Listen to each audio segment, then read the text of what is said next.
धन्यवाद प्रधानाचार्य जी। आदरणीय अध्यक्ष महोदय, सभी सम्मानित अतिथिगण, आदर व सम्मान के योग्य सभी शिक्षकगण और प्यारे बच्चों, हमको बैठे बैठे बहुत देर हो गई है, तो मैं आपसे एक बात पूछ लेता हूं, हम यहां किस लिए बैठे हैं?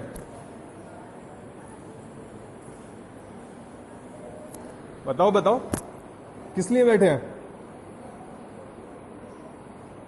हाँ बोलो, आप ही बोलो।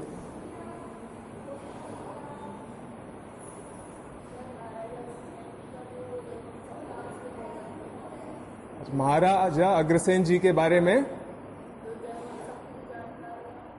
अच्छा, जन्मोत्सव की जानकारी। और कोई कुछ बताना चाहेगा किस लिए बैठे हैं? महाराजा अग्रसेन जी के बारे में बात करने के लिए। बेटिया ने बहुत बढ़िया बताया। अच्छा, अभी हमने जो आदरणीय यशपाल जी बोल रहे थे, उन्होंने हमको कई सारी बातें सिखाई। सबसे आखिरी में उन्होंने क्या सिखाया? हाँ बेटा,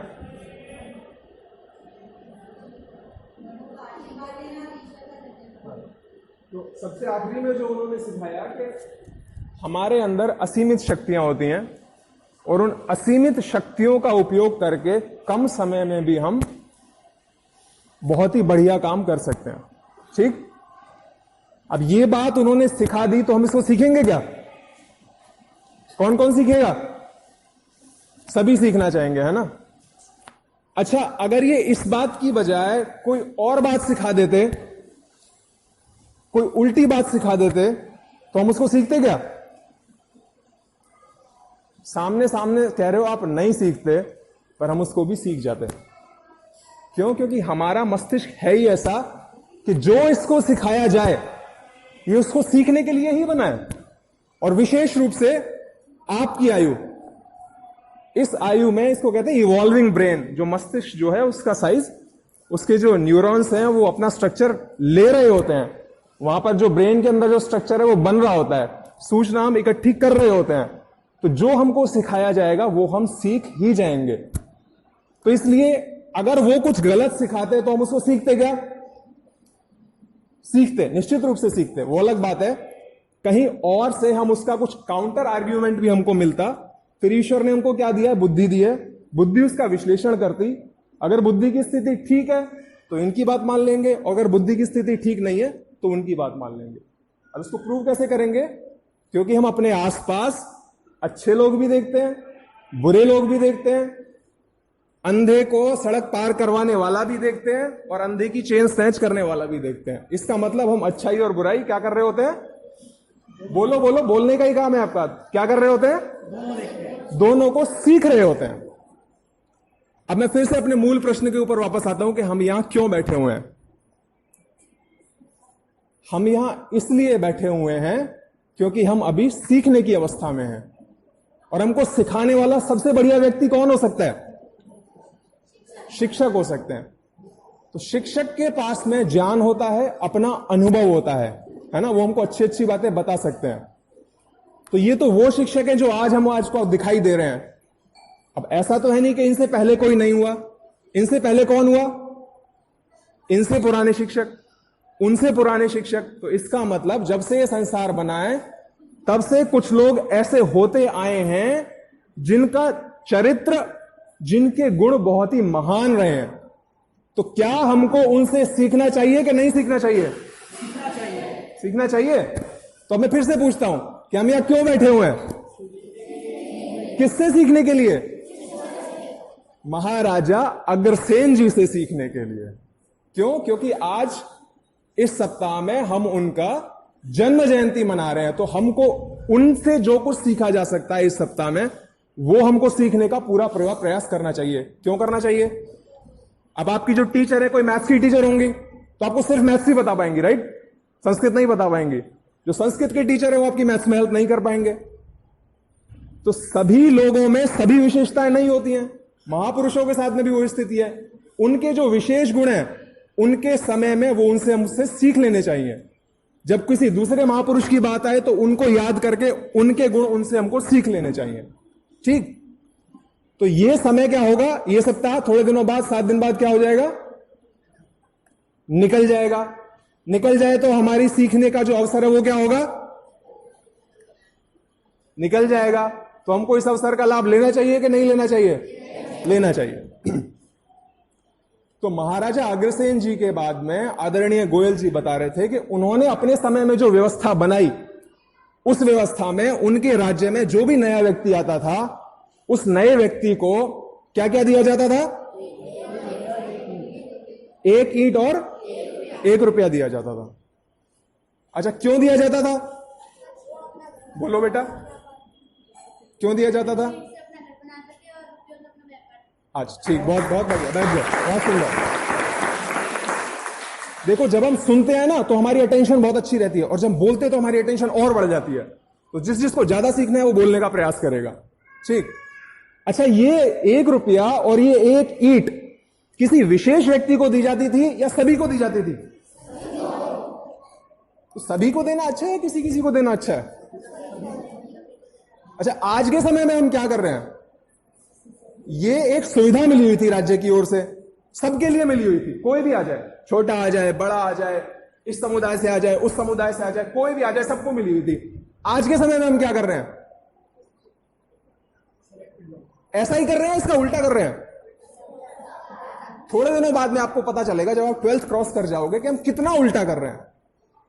हमने एक विशेष वर्ग ले लिए हैं, कुछ लोग सिलेक्ट कर लिए हैं, कुछ कैटेगरीज बना लिए हैं कि इनको तो कुछ विशेषताएं मिलेंगी और बाकी लोगों को नहीं मिलेंगी। तो हमारे जो पूर्वज थे वो समानता को अधिक लेकर चल रहे थे, हम समानता को अधिक लेकर चल रहे हैं? हमारे पूर्वज क्या कर रहे थे कि जो भी आएगा, ना तो हम उसका रंग देखेंगे, ना हम उसका रूप देखेंगे, ना हम उसकी स्थिति देखेंगे, ना हम उसका वर्ग देखेंगे। हम क्या करेंगे कि हमने एक ऐसी नीति बनाई हुई है जिससे सभी आने वालों का भला हो सके, और वो नीति हम समान रूप से सभी के लिए लागू करते हैं। तो बताइए, महाराजा अग्रसेन ज्यादा अच्छी स्थिति में थे अपने विचारों से, या फिर आज के समय में हमने जो व्यवस्था बनाई कि कुछ ही लोगों को हम कुछ विशेष? महाराजा अग्रसेन थे, है ना?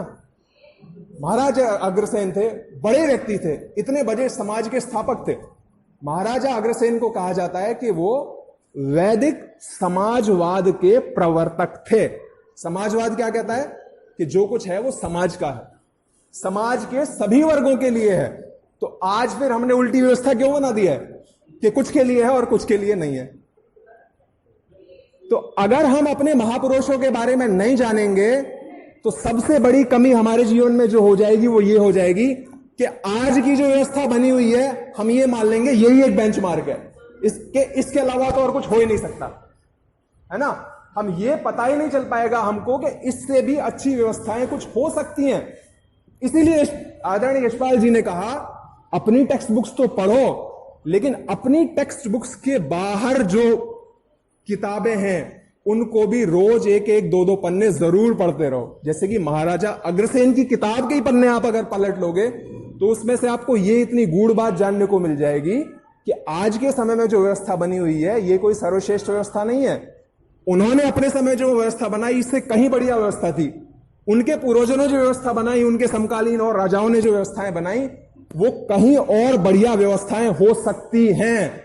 ये हमारे दिमाग को क्या करता है? ओपन करता है कि हम चैलेंज कर सकते हैं कि आज के समय में मेरे साथ जो हो रहा है, क्या मैं वाकई इसको डिजर्व करता हूं या फिर इससे कुछ बेहतर को डिजर्व करता हूं।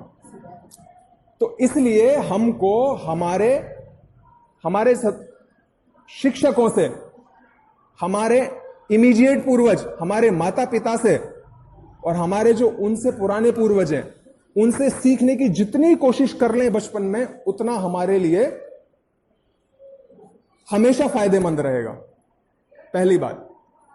दूसरी बात, हम उनको क्या कहते हैं? महाराजा अग्रसेन। अब महाराजा अग्रसेन कहते तो इसका मतलब वो क्या थे? राजा थे, है ना? और आज हम उनको किस रूप में जानते हैं? बताओ बताओ, किस रूप में जानते हैं? आज हम उनको वैश्य समाज के अग्रणी व्यक्ति के रूप में जानते हैं। हमारे समाज में अपने अपने कार्यों के हिसाब से लोग अलग अलग भागों में बटे हुए हैं। कोई बढ़ई का काम करता है, कोई वैश्य का काम करता है, कोई डॉक्टर का काम करता है, कोई फौज में लड़के सैनिक का काम करता है, कोई राजनेता का काम करता है ना। तो लोग अलग अलग सबके काम बटे हुए हैं। अब वो राजा थे तो इसका मतलब उनका जन्म कहां हुआ? राजा के घर में हुआ। इसका मतलब वो कौन थे? क्षत्रिय थे। अब उस समय में तो कहते हैं कि जी क्षत्रिय थे, आज हम कहते हैं जी वैश्य थे। जैसा कैसे हो गया? हमने तो यूं मान लिया है कि जी कोई फलानी जाति में अगर किसी ने जन्म ले लिया तो तू वो ही रहेगा। अगर मैं किसी भी का नाम नहीं लेना चाहता, मैं किसी भी का भी, समझ लो किसी ने सो कॉल्ड लोअर कास्ट में जन्म ले लिया और वो व्यक्ति अगर आईएएस भी बन जाए तो हम उसको खाट देने के लिए तैयार नहीं है। ऐसा ही होता है, हम अपने आसपास घर परिवार में देखते हैं। और यहां हमको एकदम ही उलट चीज देखने को मिल रही है। महापुरुषों के जीवन में जो हम देखते हैं तो ऐसा ही होता है, हमको चीजें एकदम उलट देखने को मिलती है। जो हो रहा है उसका एकदम उल्टा। महाराजा अग्रसेन वैश्य समाज के प्रवर्तक, ऐसा कैसे हो रहा है?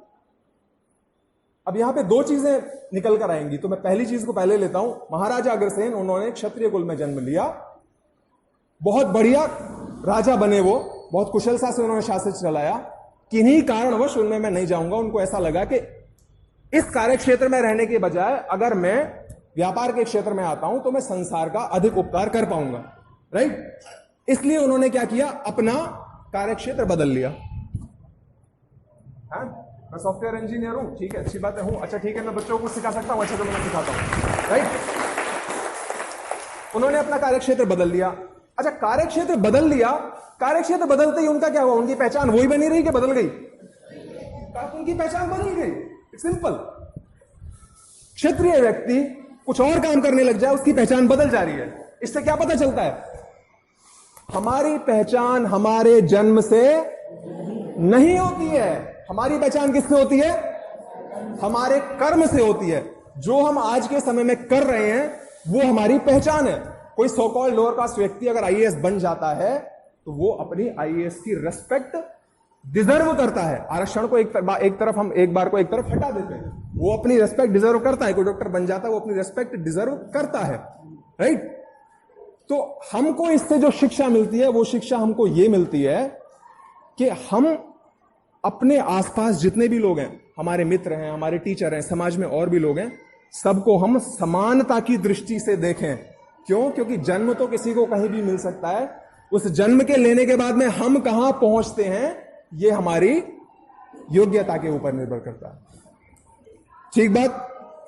एग्री? गलत तो नहीं बोल रहा हूं? आप में से कोई एक बच्चा है, उसने बहुत ही बढ़िया घर में जन्म ले लिया है, हर तरीके की फैसिलिटी मिली है, नंबर है 55%। एक बच्चा है, उसका एक दिन जूते पॉलिश होते हैं, 3 दिन जूते पॉलिश नहीं होते हैं। इट्स एन इंडिकेटर के कुछ प्रॉब्लम है, फाइनेंशियल प्रॉब्लम हो सकती है, कुछ और प्रॉब्लम हो सकती है। नंबर 85%।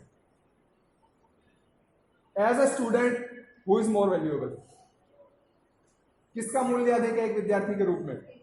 85%। नंबर सब कुछ नहीं होते, पर नंबर से हमको एटलीस्ट ये पता चलता है कि हमको कितना आता है। तो हमारी जो पहचान होती है वो वास्तव में हमारी क्षमताओं से, और उन क्षमताओं से हम संसार में क्या कर पाते हैं उससे हमारी पहचान होती है।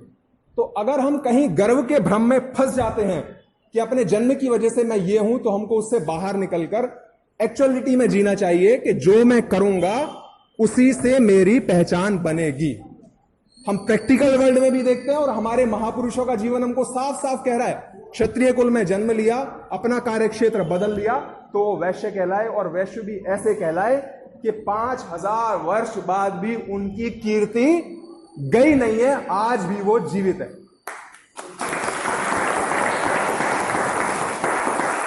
अच्छा, आगे उनकी कीर्ति कैसे जीवित रहेगी?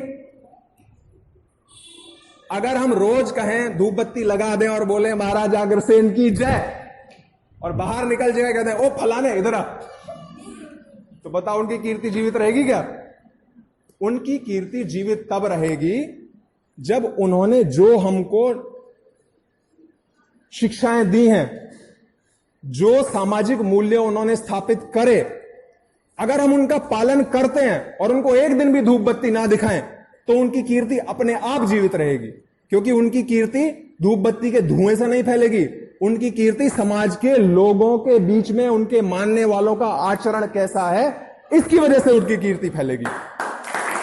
तो अगर हमको उनकी कीर्ति फैलानी है तो हमको क्या करना होगा? उनके जीवन को समझना होगा और उनके बताए हुए मार्ग पर हमको थोड़ा थोड़ा अभ्यास करके चलना होगा। बच्चे क्या कर सकते हैं? बहुत ही सहजता से, मुझे किन्हीं और चीजों से मतलब नहीं रखना है, मेरा काम है पढ़ाई करने का, मुझे उस पर पूरा पूरा ध्यान देना है। क्यों? क्योंकि महाराजा अग्रसेन अगर इतना कुछ कर पाए तो अपने बचपन में उस समय की जो व्यवस्था थी, उसके जो पढ़ाई के नियम बने हुए थे, उसमें उन्होंने सिर्फ और सिर्फ ज्ञान अर्जन का काम किया था। ज्ञान पा लिया तो अपनी बुद्धि से सामाजिक स्थितियों का आकलन करके उन सामाजिक स्थितियों को बदलने की क्षमता वो अर्जित कर पाए। कब? जब आयु के बड़े पड़ाव पर पहुंच गए। पर उस बड़े पड़ाव पर पहुंचने से पहले उन्होंने अपना होमवर्क किया था। वो क्या था? समय पर पढ़ाई करना, ज्ञान प्राप्त करना। तो आप ये काम करोगे? आप महाराजा अग्रसेन की कीर्ति को आगे बढ़ाओगे? ये है गुड़िया हंस रही है, हाँ बोले जाओ, हमारा काम तो गर्दन हिलाने का ही है। ठीक, बहुत बढ़िया। मैं इस विषय को अब ज्यादा लंबा नहीं बढ़ाऊंगा, बस अब गंभीरता से एक बात कहूंगा कि समय की बात हुई थी। समय किसी के लिए ठहरता नहीं है। 4th क्लास का बच्चा 5th क्लास में पहुंचता है, 5th वाला 6th में पहुंचता है, पहुंचते पहुंचते 12th भी निकल जाती है, और ये कहने वाले टीचर्स भी कॉलेज में हमको नहीं मिलते हैं। ये जो कह रहे हैं बात को बहुत ही गहराई से सुने। चुभ जाए तो समझ लो कि हमारे भले के लिए कह रहे हैं। अच्छा हुआ हमको स्कूल में घर के जैसे माता पिता मिले हुए हैं, इनकी हर बात को मानेंगे और महाराजा अग्रसेन की सच्ची जय करेंगे। ठीक, बहुत बहुत धन्यवाद।